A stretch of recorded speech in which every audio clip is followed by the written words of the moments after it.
विषय जे दिले नव्हते ते सुद्धा त्यांनी आपल्या प्रार्थनेमध्ये समाविष्ट केले. आणि जसं मी तुम्हाला अनेक दिवसापूर्वी बोललो असेल की मी एक प्रार्थनेची वही बनवलेली आहे की या ज्या प्रार्थनेमध्ये सर्वांच्या प्रार्थना आपण लिहून ठेवत आहोत आणि ज्या प्रार्थनांचं उत्तर परमेश्वर देत आहे त्या सर्व उत्तरांना आपण टिक करत आहोत की येस, या प्रार्थनेचं उत्तर आपणाला मिळालेलं आहे. आणि दर महिन्याच्या शेवटी प्रियानो मी जबाबदारीने तुम्हाला सांगणार सुद्धा आहे की किती प्रार्थना आपण दिल्या आणि किती प्रार्थनांचं उत्तर मिळालं. कारण हेच आहे प्रियानो की आपल्याला कळावं की देव आपल्या सर्व प्रार्थनांची उत्तरं देतो. बरेचदा उत्तरं आपल्याला अपेक्षित असतात तशी नसतात, परंतु देवाची योजना आपणासाठी परिपूर्ण असते. आपण देवाकडे एक मागतो आणि देव आपल्याला 100 गोष्टी देण्यासाठी तयार असतो. म्हणून आपण देवाच्या इच्छेला समर्पित होऊन त्याच्याकडे मागणं गरजेचं आहे. आणि मी पुन्हा एकदा योगिता सिस्टर यांच्यासाठी देवाच्या नावाला गौरव देतो. त्यांनी आपणा सर्वांसाठी प्रार्थना केली आहे प्रियानो. आणि आपण आपल्या वचनाकडे आता येत आहोत. यशायाचा 2 अध्यायामध्ये आपण विशेष करून सारांश रूपानेच आज पुन्हा एकदा शिकणार आहोत की सुरुवातीला जसं आपण मसीहाविषयीचं अभिवचन शिकलं की जागतिक शांततेचं राज्य प्रस्थापित होणार, पण ते राज्य प्रस्थापित होण्याच्या आधी, कोणतीही गोष्ट बांधण्याच्या आधी जे जुनं वाईट आहे ते नष्ट करणं, ते खरवडून काढणं गरजेचं आहे. आणि म्हणून परमेश्वर यशया संदेशाद्वारे तुम्हाला मला सांगत आहे की जागतिक शांततेचं राज्य प्रस्थापित करायच्या आधी देव काहीतरी या जगातून नाहीसं करणार आहे. बऱ्याचशा गोष्टी आहेत नाहीसं करणार आहे, त्याविषयी आपण प्रकटीकरणामध्ये जाऊ, त्याचा अभ्यास करू. पण देव एक विशेष थीम सांगत आहे नाही का. पुढच्या वचनांमध्ये जर तुम्ही शीर्षक वाचलं तर लिहिलेलं आहे गर्विष्ठांचा परमेश्वराकडून न्याय. लक्षात घ्या माझ्या प्रियानो, देवाचं शांततेचं राज जगात प्रस्थापित होण्याआधी गर्विष्ठ, सर्व उन्मत्त दृष्टी असणारे, ताठ मानेचे जण यांचा परमेश्वर न्याय करणार आहे. आणि आपण काल या वचनातून शिकलो नाही का, देवाच्या वचनातून, की देव म्हणतो याकोबाच्या घराण्याला की चला आपण प्रकाशात चालू, पण त्याआधी देव त्यांना म्हणतो दोष सुद्धा लावतो. देव म्हणतो याकोबाचं घराणं कसं झालेलं आहे तर त्यांनी स्वतःच्या देवाच्या लोकांचा त्याग केलेला आहे. पहिली गोष्ट, अनेक वचनं वाचली की पूर्वेकडील रीतीभातीत गेले, बलिष्ठांसारखे मांत्रिक बनले, मूर्त्यांमागे गेले. पण या सगळ्यांचा सार प्रियानो काल आपण यिर्मया संदेशाच्या त्या वचनात वाचला की देव स्वतः दोष लावतो. देव म्हणतो की यांनी जो जिवंत पाण्याचा झरा, जो परमेश्वर, जो तुमचा माझा प्रभू येशू ख्रिस्त आहे, त्याला नाकारलंय आणि स्वतःसाठी फुटके हौद बांधलेले आहेत, ज्याने त्यांची तृप्ती होत नाही, ते तहानलेलेच राहतात. आणि हे देवाने इस्रायलासाठी, तुमच्या माझ्यासाठी दिलेलं वचन आहे प्रिय. मी तर थोडस पुढे जाऊन म्हणेल अभिवचन आहे, ताकीद आहे. आणि काल आपण थोडक्यात शिकलो नाही का की आपण सुद्धा ख्रिस्ती म्हणवणारे, विश्वासणारे म्हणवणारे आपल्या जीवनामध्ये जो जिवंत पाण्याचा झरा प्रभू येशू ख्रिस्त याला नाकारून फुटके आहोत बांधलेत का. आणि मी थोडीशी उदाहरणं सुद्धा दिली. आणि आपण आज वचनामध्ये पुढे जाण्याआधी मी पुन्हा एकदा सर्वांना नेहमीचा प्रश्न विचारत आहे की आज सकाळी आपल्याला जे वचन ग्रुपवरती आपली बहीण श्वेता यांनी पाठवलं ते कोणीतरी वाचून दाखवा. मार्काचा 7वा अध्याय 6 ते 8. वाचा ना. त्याने त्यांना उत्तर दिले, तुम्हा ढोंग्याविषयी यशायाला चांगला संदेश देऊन ठेवला आहे. त्याचा लेख असा, हे लोक ओठांनी माझा सन्मान करीतात, परंतु त्यांचे अंतकरण माझ्यापासून दूर आहे. ते व्यर्थ माझी उपासना करीतात, कारण ते शास्त्र म्हणून जे शिकवतात ते असतात मनुष्याचे नियम. तुम्ही देवाची आज्ञा बाजूला सारून देता व माणसाच्या संप्रदायाला चिटकून राहता. आमेन. आमेन. प्रभू येशू ख्रिस्ताचं जे वचन आहे, स्वतः प्रभू येशू ख्रिस्त परुषी यरुशलेमावरून आलेले शास्त्री, जे नियमशास्त्र संदेशांच्या ग्रंथाचा वर्षानुवर्ष अभ्यास करत होते, त्यांना उद्देशून प्रभूने वचन म्हटलेलं आहे. आता असं म्हणू शकतो की परुषी किंवा यरुशलेम आलेले शास्त्री यांची जागा कदाचित आपण घेतली, कारण आपण सुद्धा बायबल स्टडी मध्ये बसणार आहोत नाही का. देवाच्या वचनाचा अभ्यास करत आहोत.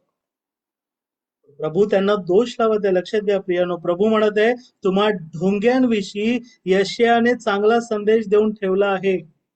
आणि त्याच यशाया ग्रंथाचा आपण आता अभ्यास सुरू केलेला आहे. प्रभू स्पष्ट म्हणत आहे, प्रभू काय म्हणते, हे लोक ओठांनी माझा सन्मान करतात. प्रेज द लॉर्ड, हालेलुया, जय मसीह की. चांगली गोष्ट आहे, म्हणायलाच पाहिजे. पण अंतःकरणापासून.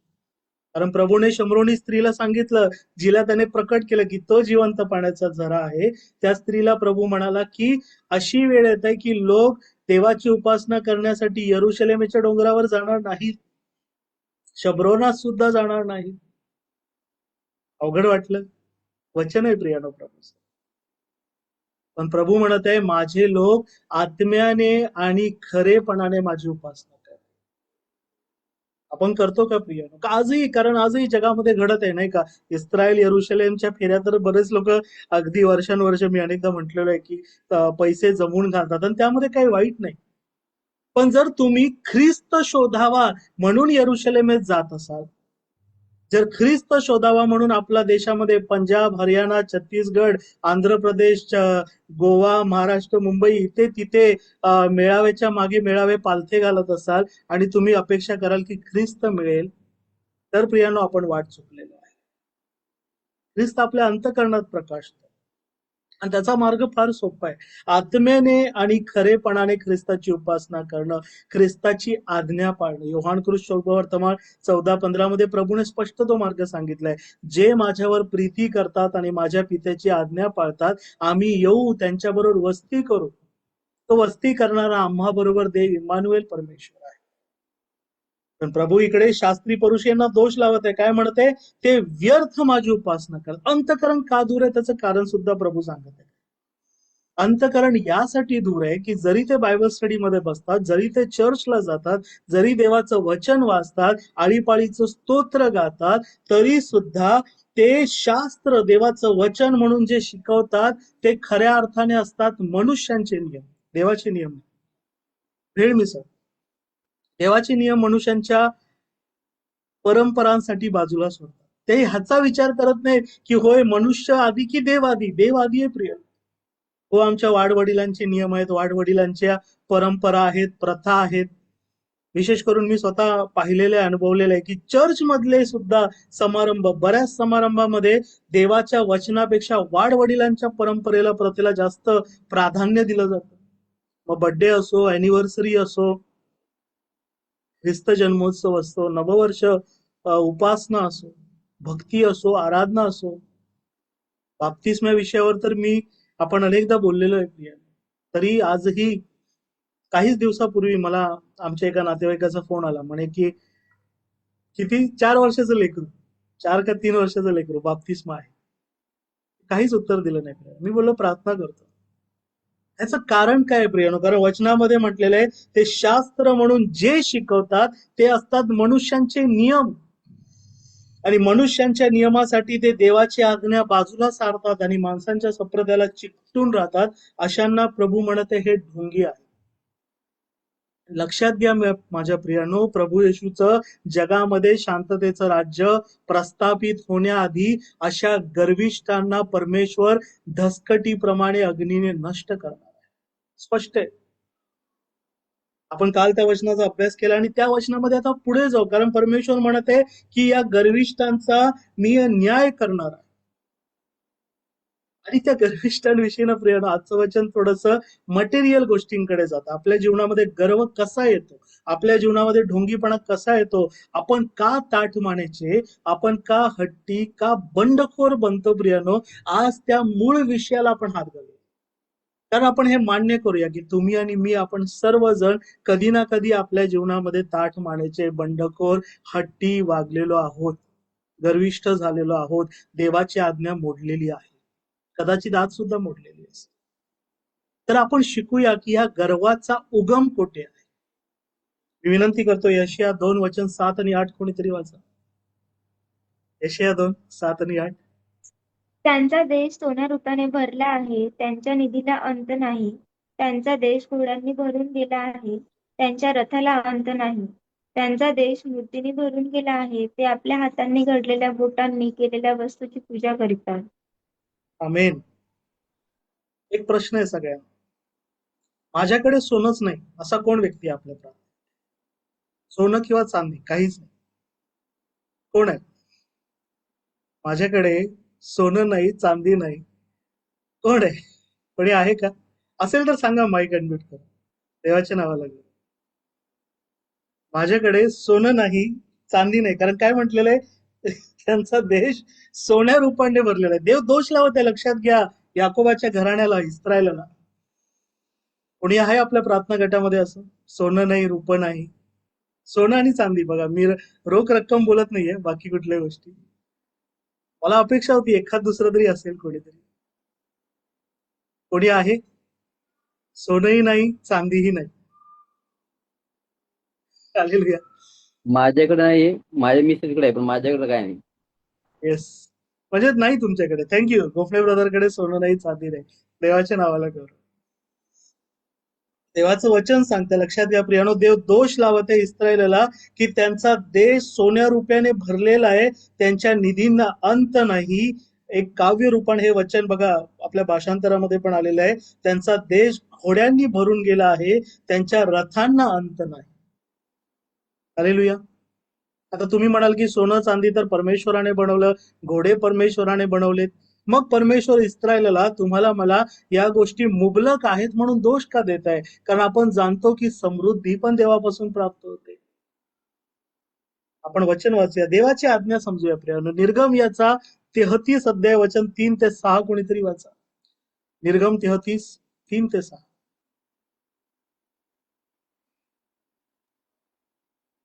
दुधामधाचे प्रवाह वाहत असलेल्या देशाकडे तू जा.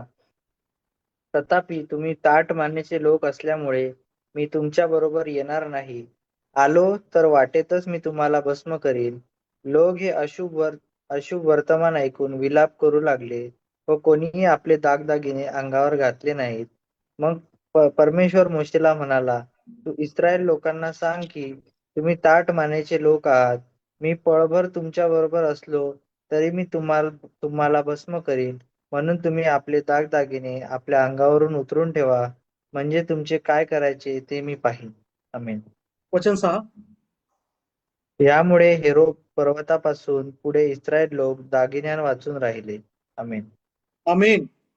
आपण सगळे जाणतो, पण मी पुन्हा एकदा प्रियांनो पूर्व वृत्तांत सांगतो की मिसर देशातून परमेश्वराने आपल्या पराक्रमी भुजाने इस्रायलास बाहेर काढले. इतकंच केवळ नव्हे तर इस्रायलांनी निघताना मिस्री लोकांना लुटले, त्यांच्याकडून सर्व गोष्टी घेऊन ते बाहेर पडले. मग त्याच्यामध्ये सोन्याच्या गोष्टी पण होत्या. आणि आपण याचा अभ्यास केलेला आहे प्रेम. लक्षात घ्या, नुसतं सोनं नव्हतं, सोन्याची कुंडलं, सोन्याच्या अंगठी, सोन्याची प्रावणं म्हणजे गळ्यात घालण्याची साखळी वगैरे अशा गोष्टी होत्या. आता सोनं दागिनं का वाईट झालं ह्याचा पण आपण अभ्यास केलेला आहे. कारण ती जी कुंडली होती, जी ते दागिने होते, ज्या साखळ्या होत्या, त्यांच्यावरती मिस्राच्या दैवतांच्या प्रतिमा रेखाटलेल्या होत्या. समजून घ्या प्रिय. आणि परमेश्वराने निर्गम 20 मध्ये इस्रायला पहिलीच आज्ञा दिली की माझ्या समोर तुला अन्य देव नसावे, तू आपणासाठी कोणतीही कोरी मूर्ती करू नको. वर आकाशातील, खाली पृथ्वीवरील आणि पृथ्वीच्या खालच्या जलातील कशाचीही प्रतिमा बनवू नको, कारण तुझा परमेश्वर ईर्ष्यावान देव आहे. ही आज्ञा होरेब सिनाय पर्वतावरती मिळून सुद्धा इस्रायल, लक्षात घ्या, देवाची आज्ञा मोडली, कारण दागिने काढले नाही. देवाचं वचन नव्या करारात आहे प्रियानो, चांगले करणे कळत असूनही जो करत नाही ते त्याला पाप आहे. त्याला म्हणतात ताठ मानेचं रान. हालेलुया. आपल्या स्त्रियांमध्ये विशेष करून सोने चांदी ही प्रावरणं, आभूषणं फार वापरली जातात. किंबहुना ख्रिस्ती विश्वासणाऱ्यांमध्ये सुद्धा या गोष्टी बऱ्याचशा भाग झालेल्या आहेत, मूलभूत घटक बनलेले आहेत. लग्नामध्ये मंगळसूत्राशिवाय लग्न होत नाही. देवाची सेवक स्पष्ट सांगतात, त्या लक्षात घ्या, तर दागिन्यामध्येच दुरात्म्याचं नाव आहे. मंगळ या ग्रहाला अर्पण केलेलं ते काळ्या मण्यांनी आणि त्याच्याबरोबर सोनं रेखाटलेलं ते सूत्र असतं. मी उदाहरण म्हणून सांगत आहे, उदाहरणं बरीच आहेत. त्याची सुरुवातच दुरात्म्यांपासून, मूर्तींपासून होते. आणि काय म्हटलं जातं की हो, हे गळ्यात यासाठी घालायचं की ते माझ्या सौभाग्याचं प्रतीक. अरे तुमचं भाग्य परमेश्वर आहे, तुमचा नवरा नाही. हालेलुया. आणि तुमचा करार जो नवऱ्याबरोबर झालेला आहे त्याचं प्रूफ प्रभू येशू ख्रिस्त आहे. ते तुम्हाला तुमच्या गळ्यावरती मंगळसूत्र किंवा डोक्यावरती कुंकू म्हणून वागवायची गरज नाही माझ्या प्रिय. किंबहुना देवाचं वचन सांगतं, तू आपल्या त्वचेवर, चेहऱ्यावर कुठलंही चिन्ह करू नको, कारण तुमचं शरीर तुमचं नाही तर देवाचं पवित्र मंदिर आहे. टॅटू करणारं कोणी आहे का? करू नका, देवाविरुद्धात पातक आहे. आणि म्हणून इस्रायलाने देवाची आज्ञा मोडली. देवाने सांगून सुद्धा त्यांनी आपल्या अंगावरचे हे दागिने प्रावनं काढली नाही. किंबहुना मोशे जेव्हा सिनाय पर्वतावर गेला, 40 दिवस राहिला, देव जेव्हा इस्रायलाला तुम्हाला मला आज्ञा देत होता, खाली लोक काय म्हणाले? लोक म्हणाले, आमच्या समोर चालतील असे देव बनव. आम्हाला देव हवेत, पण आमच्या समोर चालतील. म्हणजे कसे? आमचे हिशेबाने, आम्हाला आवडणारे आणि आम्हाला हवं ते स्वैराचाराने करू देणारे, जे आम्हाला दोष लावणार नाही, जे आम्हाला शिकवणार नाहीत, सुधारणार नाही. मग मोशे म्हणाला, ठीक आहे, तुमच्या अंगावरची प्रावरणं आधी काढा. त्यांनी प्रावरणं काढली. अहरोन म्हणा. आणि अहरोनाच्या म्हणण्यानुसार त्यांनी सगळे सोन्या चांदीची कुंडलं काढली. आणि काय केलं त्यांनी? सोन्याचं वासरू बनवलं. माझा सगळ्याचा प्रश्न आहे प्रियानो, बायबल स्टडीमध्ये बायबल क्विज, वासरूच का बनवलं सोन्याचं? घोडा, माकड, हत्ती, मुंगी, मांजर, दुसरा प्राणी का नाही बनवलं? काय वाटतं? आपण याचा अभ्यास केलाय म्हणून मी विचारत आहे. सोन्याचं वासरू हीच प्रतिमा त्यांच्या डोळ्यासमोर कशी आली? कोण सांगणार? 6 वर्षानंतर. पापाचं अर्पण. येस, पापाचं अर्पण. पण लक्षात घ्या, देवाने अजून इस्रायलाला पापाचं अर्पण करण्यासाठी काय काय करायचंय, म्हणजे कोकरू, मेंढरू, वासरू, याविषयीची आज्ञा मोशेकरवी दिली नव्हती. ती द्यायची होती. देव मोशेला सिनाय पर्वतावर आज्ञा देत होता. पण त्यांनी त्या वासराची, सोन्याच्या वासराची मूर्ती कशी घडली? ती प्रतिमा त्यांच्या डोळ्यासमोर कशी आली असेल? अंदाज लाव.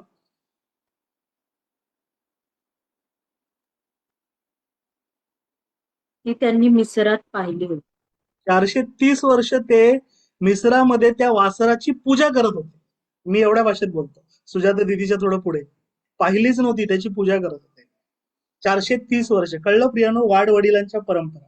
त्यांचे वाडवडील, त्यांचे आजी आजोबा सांगण्यासाठी इस्रायली होते, पण ते मिस्रामध्ये 430 वर्ष त्या वासराला नमन करत होते.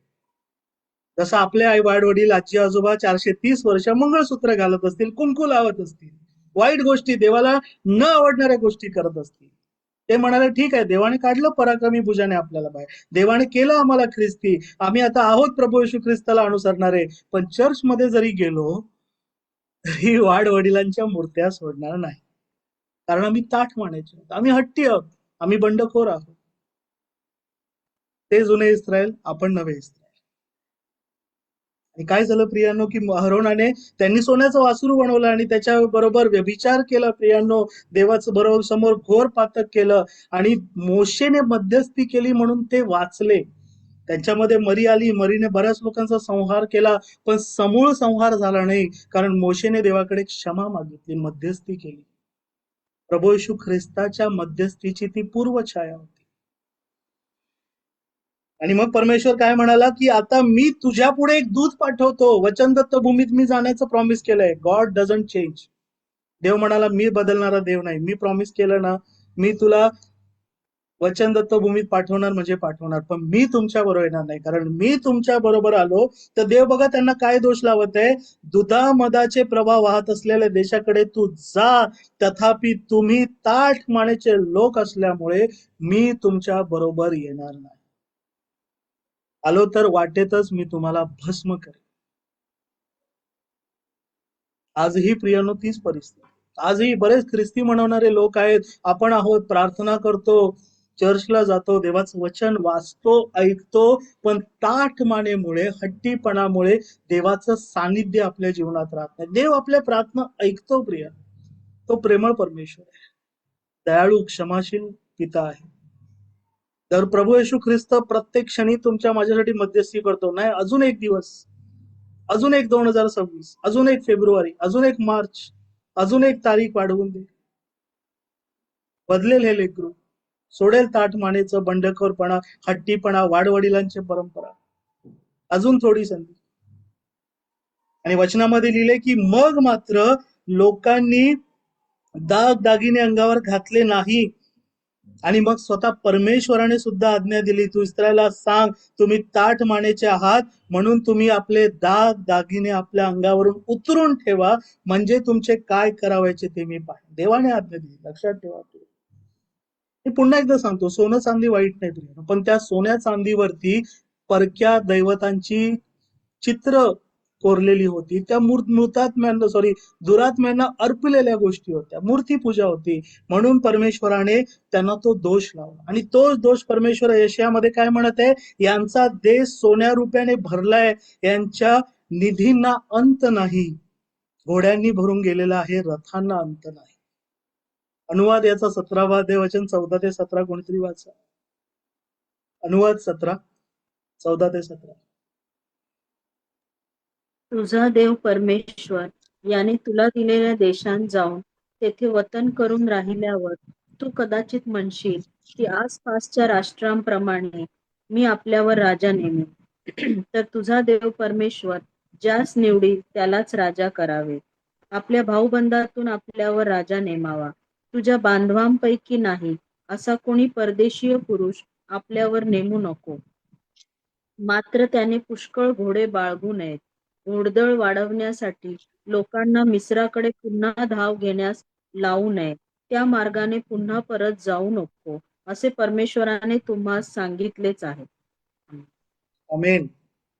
परमेश्वराने तुम्हाला मला इस्रायलला स्पष्ट आज्ञा दिली की होय, आता वचनदत्त भूमीत जात आहात, तर आसपासच्या राष्ट्रांमध्ये राजा आहे, तर तुला वाटेल आपणावरही राजा नेमायचा आहे, तर ठीक आहे, आपल्या भाऊबंधांपैकी नेम, पण तुझं काय म्हणू शकतो की तुझी भिस्त घोड्यांवरती नसावी, म्हणून फार घोडदळ वाढवू नका, मिसर देशाकडे पुन्हा धाव घेण्यास जाऊ नका. राजाने पुष्कळ बायका करू नये, नाहीतर त्याचं मन बहकून जाईल. हालेलुया. तसेच त्याने स्वतःसाठी सोन्या रूपाचा फार साठा घेऊ नये, कारण तो घेतला तर त्याचं मन त्या सोन्या रुपयावरती राहील. लक्षात घ्या, देवाचं वचन आहे नीतिसूत्रामध्ये, धनिकाची धनाढ्यता त्याला झोप येऊ देत नाही, गरीबाची झोप सुखाची असते. हालेलुया. कारण देव आपल्या नीतिमान पुरुषाला जे लागेल ते झोपेत सुद्धा देतो, आपल्या प्रियजनास. आपण जाणतो प्रिय वचन. अजून एक संदर्भ वाचूया, मी विनंती करतो. स्तोत्र संहिता याचा 49 अध्याय वचन 6 पासून पुढे वाचा. स्तोत्र संहिता 49 6 पासून पुढे. ते तर आपल्या संपत्तीवर भरोसा ठेवतात व आपल्या विपुल धनाचा तोरा मिळवतात. कोणाही मनुष्यास आपल्या भावाला मुक्त करता येत नाही किंवा त्याच्याबद्दल देवाला खंडणी देता येत नाही. त्याने सर्वदा जगावे, त्याला कधी गर्तेचा अनुभव घडू नये, म्हणून त्याला देवाला खंडणी भरून देता येत नाही. कारण त्याच्या जीवाची खंडणी इतकी मोठी आहे की तिची भरपाई करण्याचे नेहमी अपुरेच राहणार. कारण तो पाहतो की ज्ञानी मरतात, तसेच मूढ व पशुतुल्य नष्ट होतात आणि आपले धन दुसऱ्यांसाठी ठेवून जातात. त्यांनी आपल्या जमिनीस आपली नावे दिली, तरी त्यांच्या कब्राच त्यांची कायमची घरे आणि त्यांची पिढ्यानपिढ्यांची वस्तीस्थाने होतील. मनुष्य प्रतिष्ठा पावला तरी टिकत नाही, तो नश्वर पशूंसारखा आहे जे अभिमान. बस थँक्यू नीता. स्तोत्रसंहिता 49 जरूर वाचा, कारण सुरुवातच आहे, हो सर्व लोक ऐका, जगात राहणारे उच्च व नीच, श्रीमंत व दरिद्री, तुम्ही सर्व काम द्या. किती सुंदर वचन मिळालेलं आहे नाही का. परमेश्वर म्हणत आहे की जे दुर्जन आहे, जे आपल्या संपत्तीवर भरोसा ठेवतात, आपल्या विपुल धनाचा तोरा मिरवतात, जगामध्ये आज प्रियांनो अशा लोकांची संख्या वाढलेली आहे. सोशल मीडिया पण झालेलं आहे. सोशल मीडिया तोरा मिरवण्यासाठीच आहे, मला तुम्हाला स्पष्ट सांगू द्या. स्टेटस ठेवणं, देवाचं वचन शेअर करण्यासाठी किती जण स्टेटस ठेवतात आपण जाणतो. कोणी उत्तर देऊ नका. एकमेकांना देवाच्या वचनातून काय म्हणू शकतो की उत्साह देण्यासाठी, मोटिवेट करण्यासाठी, पण स्वतःचा तोरा मिरवण्यासाठी. हालेलुया. किती जण स्टेटस ठेवतात, मध्ये फेसबुक असो, व्हॉट्सअप असो, काही असो. मी स्टेटस ठेवतोच नाही बिलकुल, मला आवडत पण नाही. थँक्यू कोफटे ब्रदर. आहेत आपल्यामध्ये बरेच जण आहेत स्टेटस न ठेवणारे, न पाळणारे, देवाच्या नावाला. आणि मी ते वाईट नाही प्रेम, लक्षात घ्या, कारण मला एक देवाचे सेवक फार सुंदर म्हणाले होते की देवाने बनवलेली प्रत्येक गोष्ट चांगली आहे. लक्षात घ्या, स्टेटस सुद्धा चांगला आहे, सोशल मीडिया सुद्धा चांगलं आहे. तुम्ही खाता पिता, मग जे काही करता, मग त्याच्यामध्ये स्टेटस ठेवणं पण आलं, ते देवाच्या गौरवासाठी जर करताय तर ते उत्तम आहे प्रिय, ते टिकणारं आहे. पण देव दुर्जनांविषयी म्हणत आहे की ते आपल्या विपुल धनाचा तोरा मिरवतात. कोणाही मनुष्याला आपल्या भावाला आपल्या धनाने, प्रतिष्ठेने मुक्त करता येत नाही. त्याच्या जीवाची खंडणी एवढी आहे की तेवढी सर्वदा अपुरीच राहणार. प्रियानो, जाणतो आपण काय देणार देवाला? काय देणार? आपलं शरीर देणार, ते देवाचं आहे. काय देणार प्रिय? या जगामध्ये आपण काय देणार? सोनं देणार, रूप देणार, चांदी देणार. मिखामध्ये आपण ते वचन अनेकदा वाचलेलं आहे नाही का? मी देवाला काय देऊ? दशसहस्त्र तेलांच्या नद्या देऊ का? माझा ज्येष्ठ पुत्र देवाला खंडणी म्हणून देऊ का? तरी सुद्धा अपुरीच राहणार. देव आपल्यापासून काय मागतो प्रिय? नीतीने वागणं, आवडीने दया करणं आणि देवा समागमे राहून नम्र भावाने चालणं, याशिवाय देव काय मागतो? किती सोपं जीवन आहे प्रिय, विश्वास नाही. नम्र भावाने, नम्रता. नम्रता काय असते? देवा तू बोल, मी ऐकतो आणि करतो, बस. इतकं सोपं आहे. आणि म्हणून देव दोष लावते. देव काय म्हणते? कारण देव पाहतो ज्ञानी मरतात, मूढ व पशुतुल्य नष्ट होतात आणि आपले धन दुसऱ्यांना सोडून जातात. जगाची रीत आहे प्रियनो, गेली कित्येक वर्ष होत आहे, पुढेही होत राहणार शेवटपर्यंत.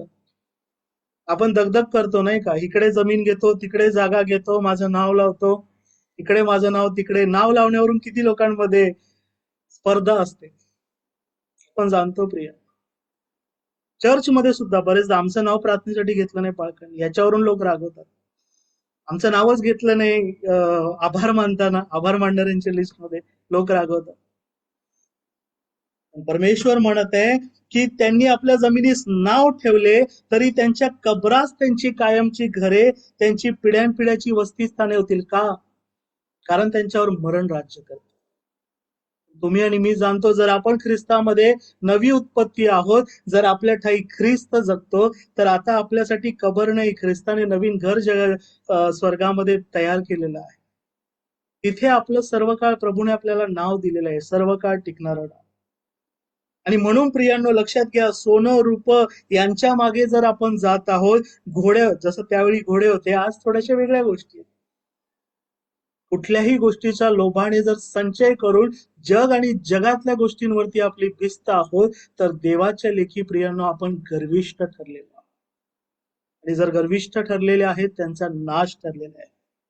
आपण नव्या करारात हे वचन अनेकदा वाचले, पुन्हा एकदा वाचूया.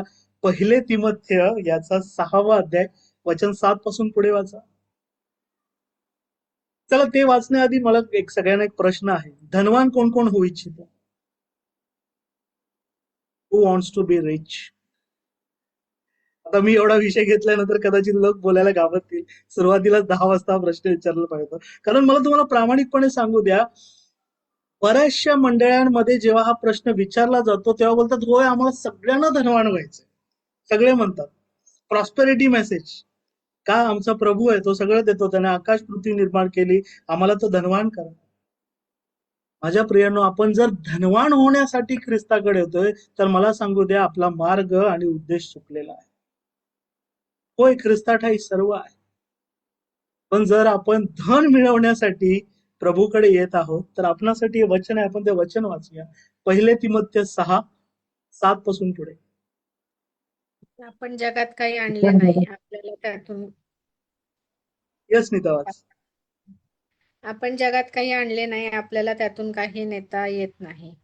आपल्याला अन्न वस्त्र असल्यास तेवढ्यात तृप्त असावे, परंतु जे धनवान होऊ पाहतात ते परीक्षेत, पाशात आणि माणसांना नाशात व विध्वंसात बुडवणाऱ्या अशा मूर्खपणाच्या व बाधक वासनात सापडतात. कारण द्रव्याचा लोभ सर्व प्रकारच्या वाईटाचे एक मूळ आहे.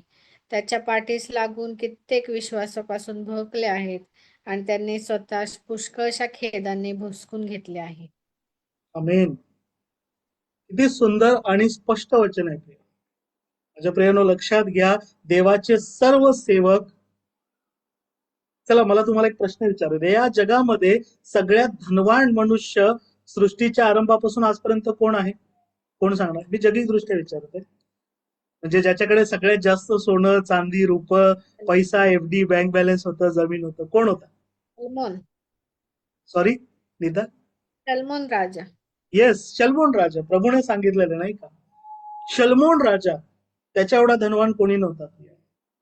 आणि ते धन परमेश्वरानेच त्याला दिलं होतं. पण प्रभू सांगत आहे, शलमोन देखील आपल्या सर्व वैभवात जे गवत आज आहे उद्या भट्टीत टाकले जाते, किंवा ज्या चिमण्या 2 दमडीला विकल्या जातात त्यांच्यासारखा देखील सजला नव्हता. देव जर त्यांची काळजी घेतो तर तो तुमची माझी काळजी घेतो. आपण विशेष करून कोरोनापासून ही बायबल स्टडी सुरू झाल्यापासून अजून जवळून अनुभव घेतला. आजपर्यंत आपल्यापैकी कुणाला काही कमी पडलेलं आहे का? संकट निश्चित आली प्रिय. कधी कधी वाटलं की उद्याचं जेवण मिळेल की नाही. निश्चित सगळ्याच मंडळांमध्ये होतं प्रिय. देवाच्या लेकरांना संकटाचा सामना करावा लागतो. तुमचा माझा प्रभू म्हणतो नाही का, आकाशातील पाखरांसाठी घरटी आहेत, खोकडाच बिळे आहे, पण मनुष्याच्या पुत्राला डोकं टेकावायला ठिकाण आहे. ज्याच्याद्वारे सर्व सृष्टी बनली त्याला सुद्धा राहण्यास घर नव्हतं, अनेकदा खाण्यास जेवण नव्हतं, पण देवाने त्याला सुद्धा पुरवलं आणि देव तुम्हाला मला सुद्धा पुरवत आहे. होय, काही दिवस कठीण येतात, काही क्षण कठीण येतात. There are seasons. भुकेला राहण्याचे पण दिवस आहेत, तृप्त होण्याचे सुद्धा दिवस आहेत. पण देव आपल्या भक्तांना जे लागेल ते त्याच्या संपत्तीनुरूप पुरवतो. देवाचं वचन आहे प्रिय. कावळा कुणालाही आवडत नाही प्रियानो, पण लक्षात घ्या त्या दुष्काळामध्ये देवाने एलियाला कावळ्याच्या चोचीतून अन्न आणि मांस पुरवलं नाही का? पुरवतो देव प्रिय. मग तुम्ही आणि मी धनाच्या पाठी का धावावं प्रिय? कारण वचनामध्ये स्पष्ट लिहिलंय की तुम्ही आणि मी या जगात काही आणलं नाही, आपल्याला काही घेऊन जाता येणार नाही. जे सोनं चांदी घोडे बँक बॅलन्स याचा आपण साठा करत आहोत ते आपल्याला घेऊन जाता येणार नाही. आपल्या गरजेनुसार जेवढं आपल्याला आहे तेवढं पुरे. आणि पुढे देवाचं वचन सांगतं आपल्याला, हो तसंच आहे नाही का, आपल्याला अन्न वस्त्र असल्यास तेवढ्यात आपण तृप्त असावं. We should be satisfied. जे देवाने आपल्याला दिलेलं आहे अन्न वस्त्र निवारा. चला आता मोबाईल एक गरज झालेली आहे, ते सुद्धा देवाने पुरवलेले. जे आहे त्याच्यामध्ये तृप्त राहावं. पण परमेश्वर वचन सांगतो जे धनवान होऊ पाहतात त्यांची वाट निसरडी आहे. कारण ते परीक्षेमध्ये पाषाणमध्ये माणसांना नाशात आणि विध्वंसात बुडवणाऱ्या मूर्खपणाच्या आणि बाधक वासनात सापडतात. कारण द्रव्याचा लोभ सर्व प्रकारच्या वाईटाचं मूळ आहे. म्हणून माझ्या प्रियानो, पौल तिमोथेला त्या पुस्तकामध्ये काय म्हणतो, हे देव भक्ता तू यांपासून पळ. तुम्ही आणि मी यापुढे शिकूया प्रियानो, धनवान होण्याच्या सर्व प्रकारच्या लोभापासून पळ काढायला शिकूया. कारण लक्षात घ्या आजचं जीवन, आपण कृपेच्या युगात आहोत, पण लोभ आणि मोह जगामध्ये दिवसेंदिवस वाढत चाललेला आहे. सोशल मीडिया असा तो आपल्याला ज्या गोष्टींची गरज नाही त्या सुद्धा आपल्या समोर येतात. आपण त्याच्यामध्ये अनेक महिने दिवस वाया घालवतो. आपल्याला त्याची गरज नसते, पण अरे हा याला मिळालं मग मला पण घ्यायचंय. भलेही आपल्याकडे त्याचे पैसे नसो, चला लोन घेऊ, EMI घेऊ. मला फार चांगलं आठवतंय, मला वाटतं 3 वर्षापूर्वी आपल्या प्रार्थनेमध्ये याच्यावरती आपले बंधू सतीश आणि सुजाता दिदी यांनी फार चांगलं सेशन घेतलं होतं. धन संपत्ती जे देवाने दिले. लक्षात घ्या प्रियानो, तुमच्याकडे आज जे आहे, आज घरामध्ये तुमच्यापाशी ज्या सर्व गोष्टी असतील त्याचा मालक कोण आहे, कोण सांगणार? हु इज द ओनर? परमेश्वर आहे. थँक्यू हिरे साहेब. असं क्विक उत्तर आलं पाहिजे प्रियानो. प्रभू येशू ख्रिस्त परमेश्वर आहे. जर प्रभू येशू ख्रिस्त आपल्या सर्व गोष्टींचा मालक आहे तर मग आपली जबाबदारी काय? आपण कामकरी आहोत. We are stewards. की त्याचा योग्य विनिमय योग आणि आपण त्याचा संचय योग्य प्रकारे देवाला आवडेल असा करतोय की नाही, त्याविषयी बंधू सतीश आणि सुजाता दिदी यांनी सेशन घेतलं होतं. आणि मला तुम्हाला सांगू द्या, बरेच विश्वासणारे ख्रिस्ती म्हणवणारे दुःखी झाले होते, नाराज झाले होते. लक्षात घ्या, श्रीमंत मनुष्य प्रभूकडे आला त्याची पण तीच परिस्थिती झाली नाही का? तो प्रभूला म्हणाला, मी सगळ्या आज्ञा पाळतोय प्रभू, मला तुला अनुसरायचंय, काय करू? तो म्हणाला, मला स्वर्गाचं राज्य हे वतन मिळेल म्हणून मी काय करू? हा त्याचा प्रश्न होता. प्रभूने सांगितलंय, बघ या आज्ञा पाळतोस का? तो म्हणाला पाळतो. प्रभूने म्हटलं, तुझ्यात अजून एक गोष्ट उणी आहे. तुझ्यापाशी जे धन आहे ते धन दरिद्र्यास वाटून टाक आणि चल माझ्या मागे ये, तुला स्वर्गातलं धन मिळेल. तो खिन्न झाला कारण तो श्रीमंत होता. इतकंच नव्हे प्रियानो, त्याच्या जीवनातलं धन ही त्याची मूर्ती होती, त्याची भिस्त त्या धनावर होती. आणि म्हणून ते धन सोडून तो प्रभूला अनुसरू शकला नाही. आज माझं प्रियानो तुम्हा सगळ्यांना प्रश्न आहे. लक्षात घ्या, प्रभूने स्पष्ट सांगितलं, जो माझ्यापेक्षा आपलं जगातल्या गोष्टी, आपलं धन, आपली प्रतिष्ठा, आपलं पद, आपला पैसा, आपलं घर, आपली गाडी, इतकंच केवळ नव्हे तर आपलं कुटुंब, आपला पती पत्नी, मुलगा मुलगी, आई, शेतवाडी, यांच्यावर जर ख्रिस्तापेक्षा जास्त प्रीती करतो तर तो प्रभू येशू ख्रिस्ताला योग्य नाही. आज आपल्याला निर्णय घ्यायचा आहे. तुम्हाला आणि मला ते इस्रायलाप्रमाणे ताठ मानेचं राहायचंय की आपली मान झुकवून ख्रिस्ताला अनुसरायचं. आपण अजून एक वचन वाचून थांबूया. याकोब याचा 5वा अध्याय वचन 1 पासून पुढे कोणीतरी वाचा. याकोबाचे पत्र 5:1 पासून पुढे. अहो धनवानांनो, जे क्लेश तुम्हाला होणार आहेत त्याविषयी रडून आकांत करा. तुमचे धन नासले आहे व तुमच्या वस्त्रांना कसर लागली आहे. तुमचे सोने व तुमचे रोपे यांवर जंग चढला आहे. त्यांचा तो जंग तुमच्या विरुद्ध साक्ष होईल आणि तो अग्नीप्रमाणे तुमचा देह खाईल. शेवटल्या दिवसासाठी तुम्ही धन साठवले आहे. पहा, ज्या कामकऱ्यांनी तुमची शेते कापली त्यांची तुम्ही अडकून ठेवलेली मजुरी ओरडत आहे आणि कापणी करणाऱ्यांचा आक्रोश सेनाधीश परमेश्वराच्या कानी गेला आहे. तुम्ही पृथ्वीवर चैनबाजी व विलास केला. वधाच्या दिवशी तुम्ही आपल्या मनाची तृप्ती केली. नीतिमानाला तुम्ही दोषी ठरवले, त्याचा घात केला. तो तुम्हाला विरोध करत नाही. आमेन. बस थँक्यू. किती कठीण वचन आहे नाही का प्रियानो. वचनाचं शीर्षकच आहे श्रीमंतांनी केलेल्या जुलमाचं प्रतिफळ. परमेश्वर म्हणतो, अहो धनवानांनो, ज्या तुमची भिस्त तुमच्या सोनं चांदी रुपयावर आहे, जे क्लेश तुम्हाला होणार आहे त्याविषयी रडून आकांत करा, कारण तुमचं धन नासलं आहे, तुमच्या वस्त्रांना कसर लागली आहे, सोनं रुपयावर जंग चढलाय. तुम्ही जे साठवलेलं धन आहे, काय म्हटलेलं आहे, ते तुमच्याविषयी विरुद्ध साक्ष देतील. अग्नीप्रमाणे तुमचा देह खाईल. शेवटल्या दिवसासाठी तुम्ही धन साठवलंय, पण त्याद्वारेच तुमचा न्याय होईल. कारण तुम्ही भिस्त तुमच्या धनावर ठेवली, देवावर ठेवली नाही. हालेलुया. लक्षात घ्या प्रियांनो, अब्रामाविषयीचं वचन आहे. परमेश्वराने अब्रामाला फार संपन्न केलं होतं जुन्या करारामध्ये.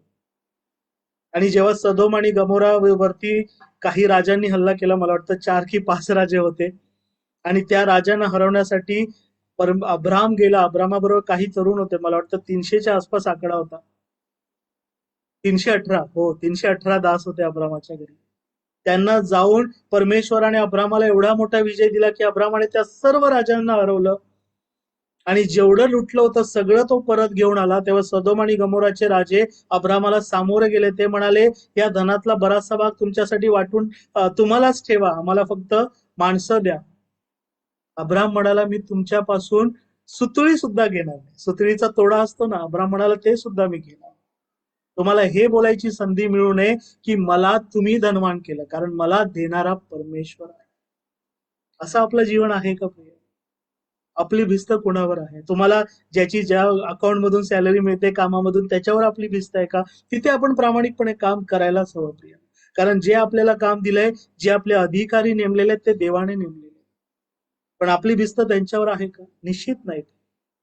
आपली भिस्त आपला बँक बॅलन्स, आपली FD, आपलं घर, आपली जमीन, या जगामध्ये असलेल्या कुठल्याही गोष्टीवर आहे का? असेल तर आजच पश्चाताप करा, नाहीतर न्यायाच्या दिवशी ते तुमच्या विरुद्ध साक्ष देईल की तुम्ही देवापेक्षा त्या गोष्टीला, त्या घराला, त्या जमिनीला, त्या पैशाला जास्त महत्व दिलं.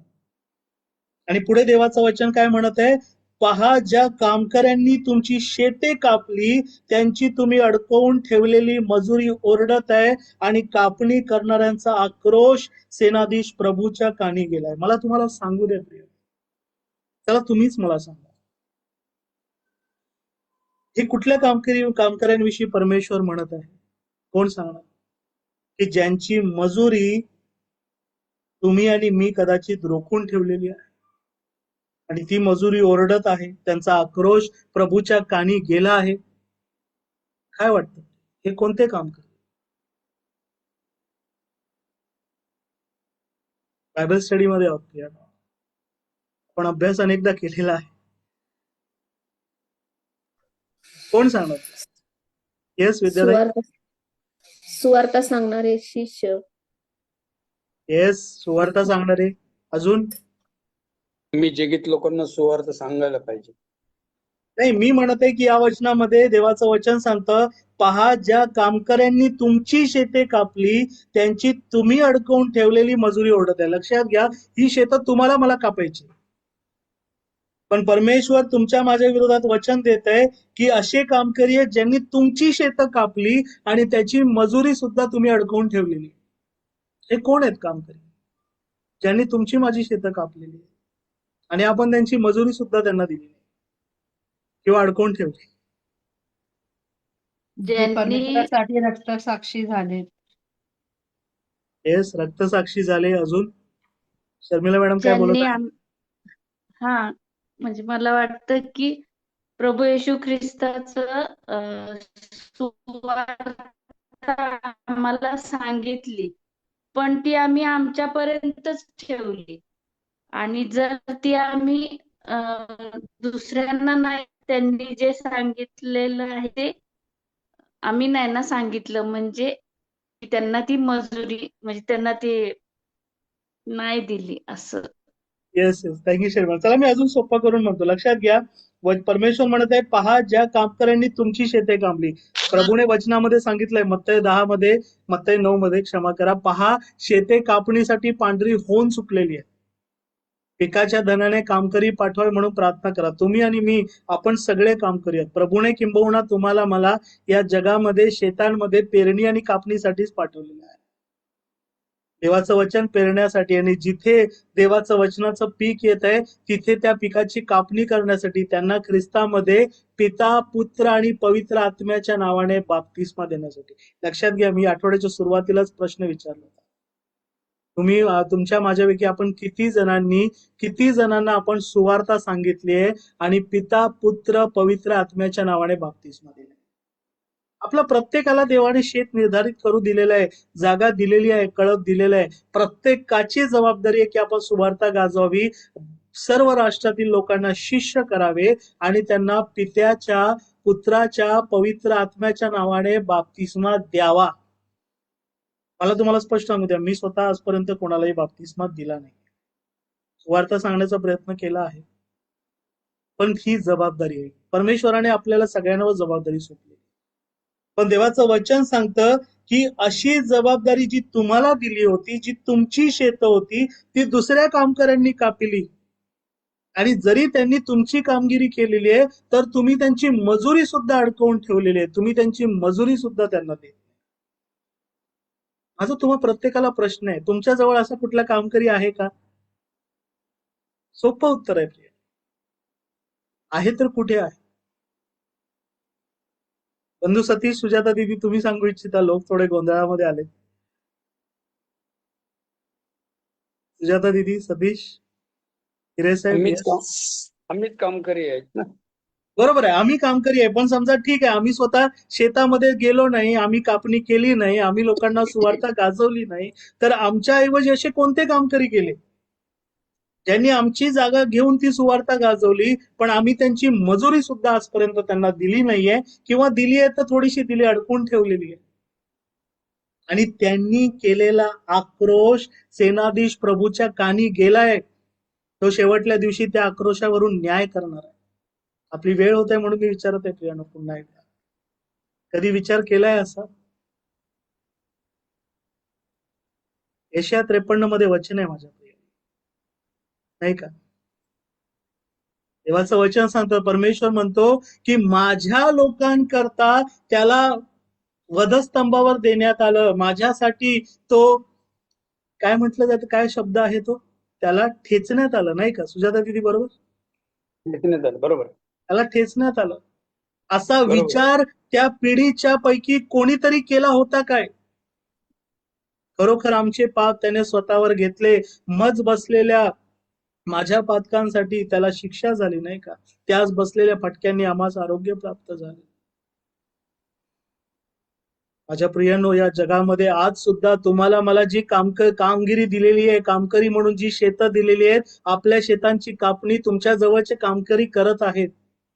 सुरुवात देवाच्या सेवकांपासून होते, तुमच्या मंडळीचे पाळक. मला सांगू दे, मी विशेष करून या दिवसांमध्ये जेवढ्या मंडळात गेलो ऑक्टोबर पासून, सगळ्या मंडळातले पाळक, देवाचे सेवक त्रासलेले आहेत, निराशेत आहेत.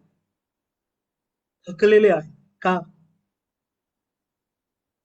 कारण ते एकटेच स्वतः शेतांमध्ये कापणीचं पण काम करत आहेत, पेरण्याचं पण काम करत आहेत. कारण आम्ही मंडळी कामकरी थकलेली. बनत नाही. आम्ही कामकरी बनत नाहीत म्हणून. मंडळी कामकरी बनत नाही. येस, थँक्यू रे साहेब. आणि ते तुमच्या माझ्या जे मजुरीचं काम आहे, तुमचं माझं जे काम आहे, मी फक्त मंडळीचे सेवक पालकांचं उदाहरण देतो, पण बरेच जण आहेत, मंडळीचे पदाधिकारी सुद्धा आहेत, ते तो भार उचलत आहेत, तुमचा माझा भार उचलत आहे. तसाच भार बंधू सतीश, सुजातादी यांच्यासाठी पण मला सांगू द्या प्रियानो. आज संधी मिळाली म्हणून सांगतो. गेल्या 6 वर्षात किती संकटातून गेलेले आहेत, किती त्रासातून गेलेले आहेत, आर्थिक असो, आरोग्याच्या समस्या असो. ही साधी ऑनलाईन प्रार्थना पण चालवलं गेली 6 वर्ष सोपं नाही राहिलेलं आहे.